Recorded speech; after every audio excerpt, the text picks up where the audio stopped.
15 দিনের মধ্যে চার্জশিট দিয়ে দেওয়া হবে, মানে জেলে থাকাকালীনই, এই লকআপে থাকাকালীনই। আর হচ্ছে বিশেষ ব্যবস্থা, যেটা ফাস্ট ট্র্যাক কোর্টে আমরা চেষ্টা করবে অ্যাজ আর্লি অ্যাজ পসিবল, যত তাড়াতাড়ি সম্ভব হয়। 15 দিনের ডেডলাইন কেটে গিয়েছে বেশ কয়েকদিন হলো। কামদুনি বলছে কথা রাখেননি মুখ্যমন্ত্রী, এখনো দাখিল হয়নি চার্জশিট। আর কামদুনির এই ক্ষোভের মধ্যেই চার্জশিট নিয়ে মুখ্যমন্ত্রীর নয়া প্রতিশ্রুতি, নয়া ডেডলাইন 15 থেকে বেড়ে 25।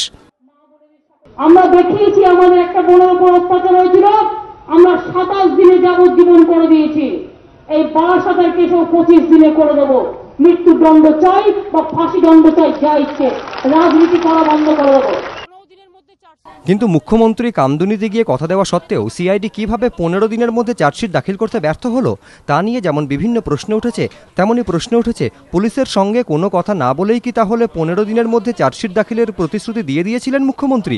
শুধুই ঘোষণার স্বার্থেই ঘোষণা, নিজের দেওয়া ডেডলাইন মানতে না পেরে এখন দিন আরও বাড়ানোর ফলে কি মুখ্যমন্ত্রীর অস্বস্তি আরও বাড়ল না? তা নিয়ে প্রশ্ন উঠেছে রাজনৈতিক মহলে। ধ্রুবজ্যোতি প্রামাণিক, এবিপি আনন্দ।